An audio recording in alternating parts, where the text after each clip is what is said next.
Honda fanai, sekantis darbelis CB650, CBR, tas pats, tai kokiu čia metų dabar neprisimenu, kažkas nuo 22 ir viršų, man atrodo, gal 24, tai sureguliuot, pareguliuot, čia yra buvę 5 kW, čia matosi. Tai dabar nusiskaitinės programą, žiūrėsim, ar čia tikrai 5, ar čia jau yra atribota. Tai pas Honda tokių modelių būna tokio variantą. Čia yra gazas trosas, senovinė sistema dar.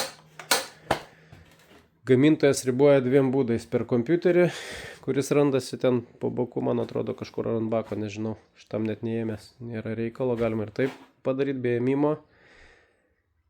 Ir įsiurbimo, tie velocity stacksai vadinami, gerklės. Tai būna anos sumažintos, susiaurintos ir programa. Tai nusiskaitysiu programą, pažiūrėsiu, ar čia jinai pilna versija ar nepilna.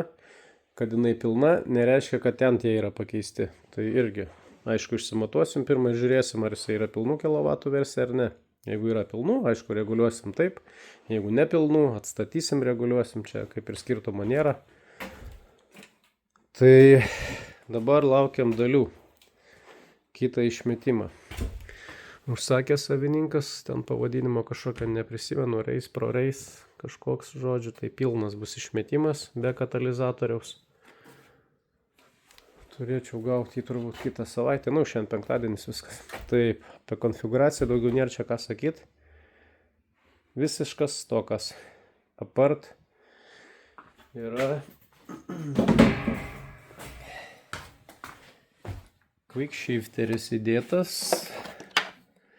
o toks Translogic firma, labai gera firma. Aš statyčiau ją turbūt į pirmą vietą iš aftermarket komplektų. Translogic, tai yra, blemba, kokio gamintojo, gal čia ne australų, ne, bijau pameluot. Labai geri kokybiški šitie davikliai. Šitas komplektas jisai tiesiog įsideda, ten pasijungia, nežinau, prie purkštukų ar prie babinų, žodžiu, tokia sistema kaip intarpas, ir to blokelio pagalba jisai ten nutraukinėja kuro tiekimą arba uždegimo sistemą, arba būdų kartu būna kai kurie variantai irgi, kad jum atlaisvintų dėžį ir leistų permesti bėgį. Tai vat, jeigu nėra galimybės dėti į programuojamą, tai vienas iš geriausių variantų būtent šitą firmą. Kaip sardžiau, pasiruošiau, tai pamatavau ant dyno, pilni kilovatai čia. Reiškia, buvo 5 jau ir programiškai padarė, ir fiziškai padarė, pakeitė tas įsiurbimo angas. Tai vat, išmetimas nusiema čia, kaip pasakyti, nelabai sunkiai. Buvo tik tai varžtai prirūdyje, labai reikėjo biškį papurkšt, palaukti. Išmetimas išsveria. Kokie turbūt 7-8 kilai, gal ir daugiau. Tai vat, taip atrodo tas reikalas, laukiu. Turi rytoj man ar šiandien atvežti išmetimą ir galima bus reguliuoti. Dar naujas tarpinės. Visą laiką, kai keičiat išmetimą, labai rekomenduoju dėti naujas tarpinės. Čia tuos žiedus matot, variniai tokie. Tai jie realiai yra rashodnikas, vienkartinis dalykas. Dedant išmetimą, geriau juos įsidėt naujus.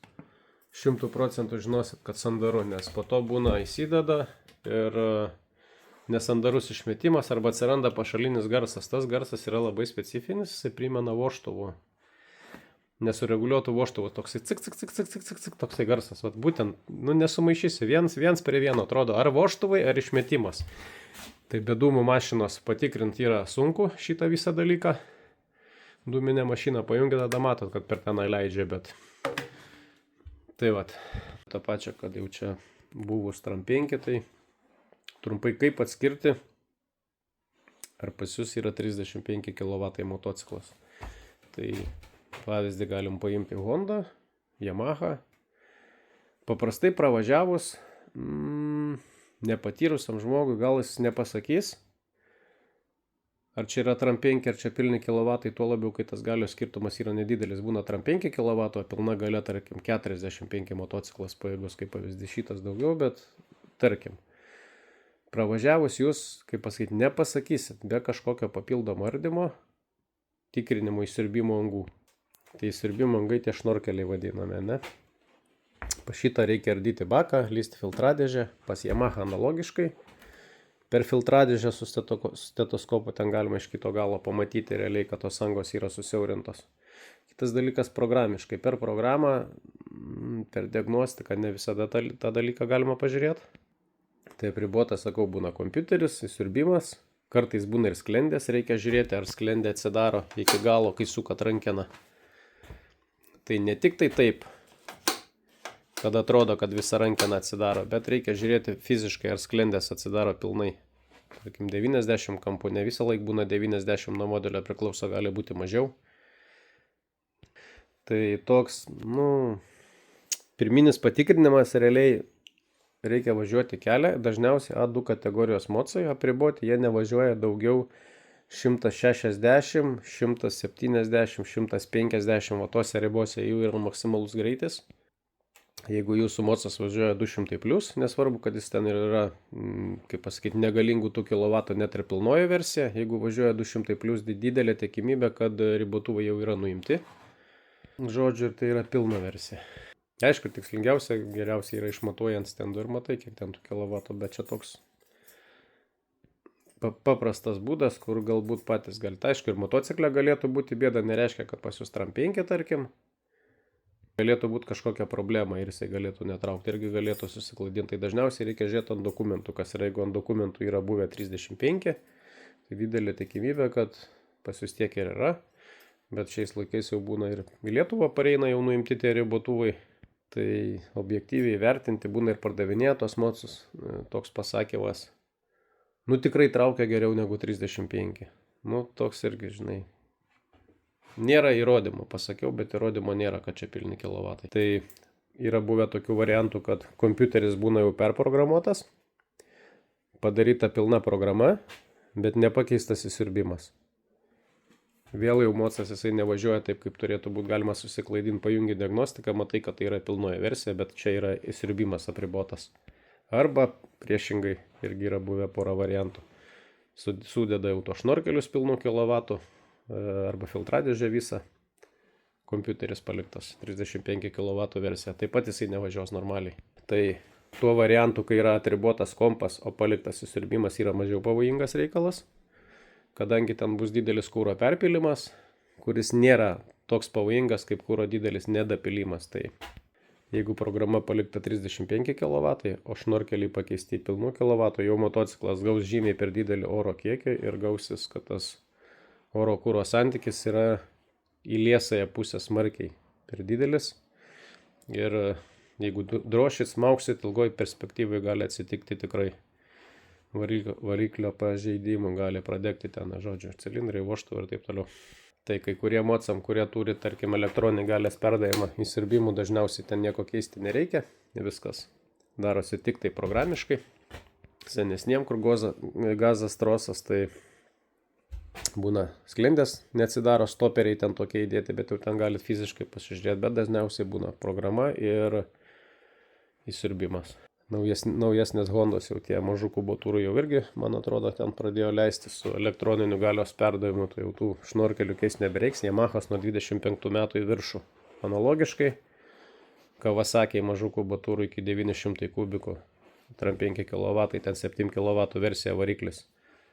Taip pat pats naujausias modelis jau sudaręs irgi, tai nebereikia. Kawasaki bet kokiu atveju nereikėjo keisti siurbimo, bet ten yra kiti niuansai, tai viskas dabar naujausių mocų darosi tik tai per programą. Tie, kurie turi elektroninį galios perdavimą, tai yra tas ride by wire vadinamas. Tai va, kol kas tiek. Atėjo dovanos. MIF išmetimas. Atskirai katalizatorius. Žiūrėsim, koks čia tas bakelis. Pilnas tiksliau. Tai čia viskas supakuota. Nu, Lego. Viskas atskiruose maišiukose. Tai va. Čia viskas kaip ir sužymėta kažkokiais kodais. Ant brėžinio irgi sužymėta. Jo, sužymėta vat skaičiai. Ir va čia turbūt sąrašas iš eilės bus, matau, iki 20.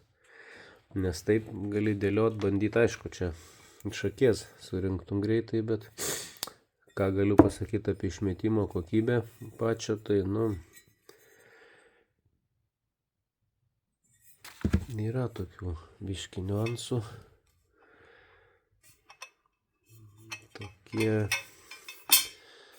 Tokie niuansėliai.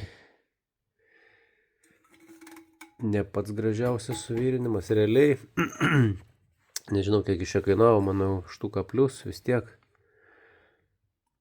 Tai pas kai kuriuos kiniečius esu matęs gražesnės siūlės. Bet svarbu. Kažkoks, man atrodo, blemba žmogus pirko, darėm, jas čia jam. Gal šitą FZ1, man atrodo. Čia kur buvo loterija laimėjęs. Man atrodo, irgi liktai buvo toksai bakelis.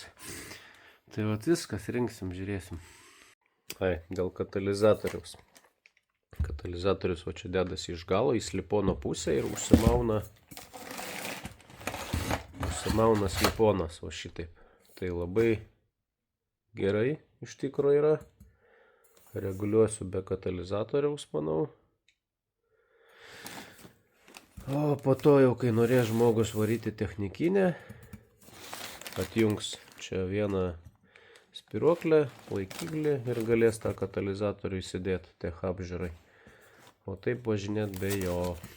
Pliusas kaip ir. Keičiam turpinės, o senos kaip atrodo.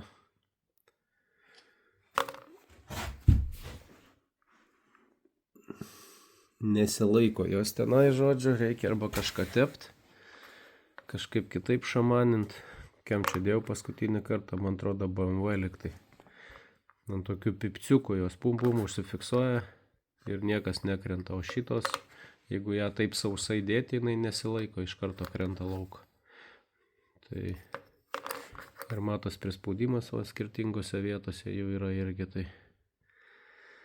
tokios. Žiūrėsim, kaip čia.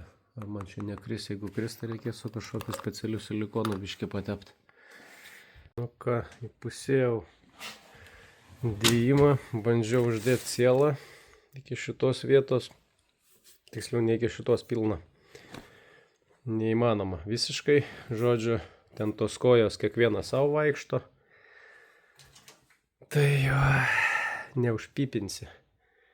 Žodžiu, kaip visada reikia dėti arba po 2, arba po 1 tą vamzdį ir po to bandyti ten centruoti, žodžiu, ir taip toliau. Tai va, spiruoklės. Spiruoklės paskiau sujungt. Šitas daiktas turi debakillerį, bet realiai jisai toksai, nepasakyčiau, kad kažką jis čia kilintų. Bet šitas galas vis tiek jisai išsiemamas, rodo, va čia. Tai čia būna kniedė, užkniedėta aliuminė. Man atrodo, nes nusigrėžia labai lengvai. Tai reguliuoju visą laiką be debakillerio, po to, jeigu norit, galite įsidėti. Mišinys pakinta taip, bet jisai pakinta į riebesnę pusę čiučiu, tai kaip ir nėra labai blogai. Ne faktas, kad jūs su tuo važinėsit, geriau visą laiką yra sureguliuoti be debakillerio. Tai vat, nugrėžiu, tą išimsim, dėsim ir žiūrėsim, kaip iš čia skamba. Mums atrodo, taip praktiškai realiai tas pats, nežinau, ten kelių milimetrų susiaurėjimas, nėra tokia, kaip būna pas kitus, tokia ilga koja. Galas užvirintas, o visas sugrėžiotas būna tokiam skilutėm. Tai pas šitą taip nėra. Bet čia norės įsidėti, įsidės varščiuką su veržlė, kada nori, labai lengvai viskas. Va. Kaip atrodo, nei ilgas, nei trumpas, gerai. Užšiknos garsas visas bus, nepalėjausi. Tai vat, nu, kiek čia užtruko uždėti, nežinau, 1,5 valandos gal kokias. Aišku, perekūrą reiktų padaryti. Galvoju, bus greičiau. Nu, kaip pasakyti, ne viskas toč taip kaip nupaišyta. Žodžiu, tai reikia biškį jėgos panaudoti, nes nėra taip, kad užmoviai, jisai čia tinka, ten tinka, žodžiu, ir taip toliau. Tai kol nebuvo uždėta šitas bakelis, uždėta tik ta alkūnė ir čia prisukta, čia buvo toks nedidelis tarpelis, lyg tai jisai būtų užlaužtas į viršų. Kai užsidėjo šitas bakelis, jisai gavosi taip, kad jį paspaudė į apačią iš jėgos ir dabar viskas gražu, sandaru. Laikiklis va čia iš kitos pusės prisisuka. Nu toks jisai turi judesio, bet kažkas čia vibruot, nemanau, kad vibruos. Tai vat viskas. Ai, dar lambda zondai sukt. Pas šitą lambda zondas yra, kur čia yra? Iš kitos pusės jis įsuka. Pas aną išmetimą buvo šičia iš priekio kažkaip. Tai daug patogiau, kai iš anos pusės priėjimas. Aišku, ten dėžė maišė tam visam reikalui, bet nu, atrodo neblogai, bet vienintelis minusas, kad jisai čia yra kaip ir paprastai nudažytas kažkokiais neanoduotas. Žinot, kai būna anoduotas metalas, jisai turi, aišku, tokia juoda spalva, kažin anodaciją ir išgausiu, čia aš nežinau, nespecialistas, bet šitas dalykas tikrai lengvai labai braižysis. Tai vat, dabar jį nuvalyti visą tą metalą, tai naudokit, jeigu dedat naują išmetimą visą laiką. Kažkokį, nežinau, VD40, labai tinka tam dalykui. Čiupinėjat su murzinom rankom, riebalai, tepalai, čia ir gamykliškai jisai dar kažko vis tiek yra pateptas. Tai būtinai reikia nuvalyti, va matot, va tokie va lieka, čia gal per telefoną nelabai, bet kai pradės kaisti tas išmetimas, visi tie plėmai, kurie yra liekę, jie įdegs į metalą ir jau tada nieko nepadarysit, bus amen. Be poliravimų, ten ar kažkokių gal spec priemonėm valymų, tai geriausia visą laiką yra nuvalyti. Все, kursim, žiūrėsim. Fas, Roki, balsas, rodyk balsą.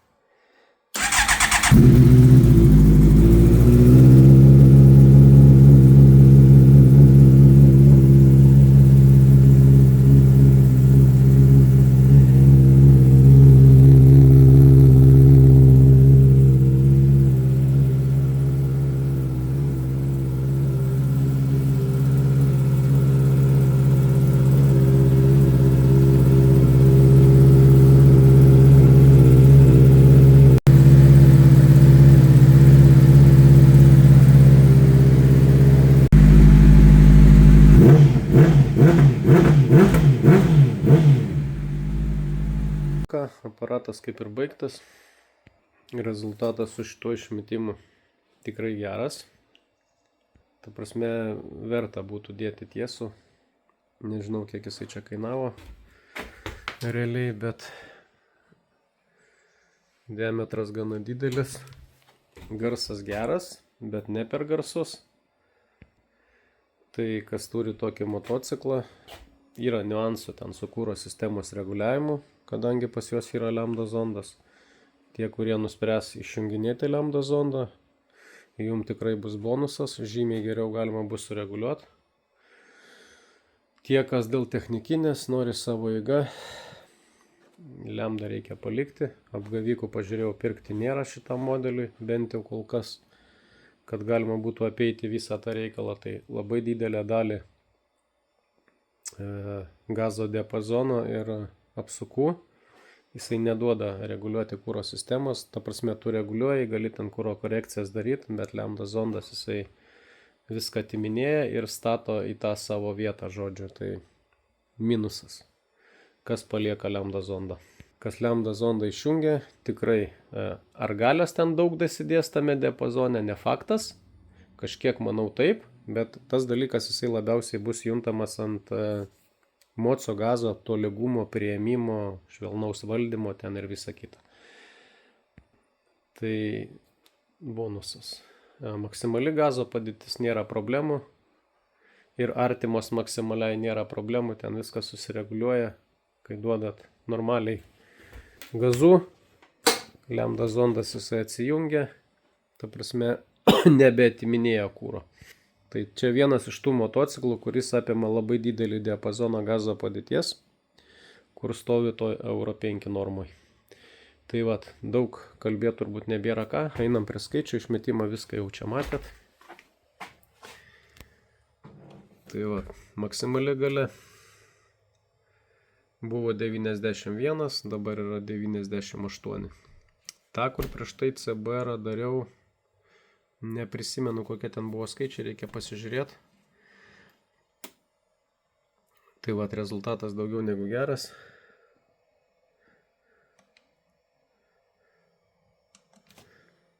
Sistema pilnai sureguliuota maksimali galia.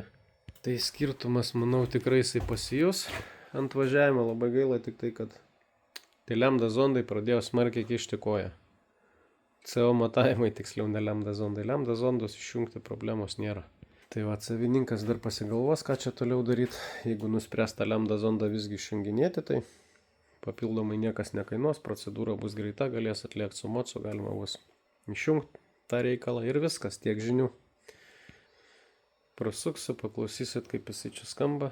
Dėl popsų, tiesa irgi, įjungti jos galima, bet čia tas šaudimas pas jį taip pat minimalus. Dėl kūro sistemos tų pačių niuansų irgi.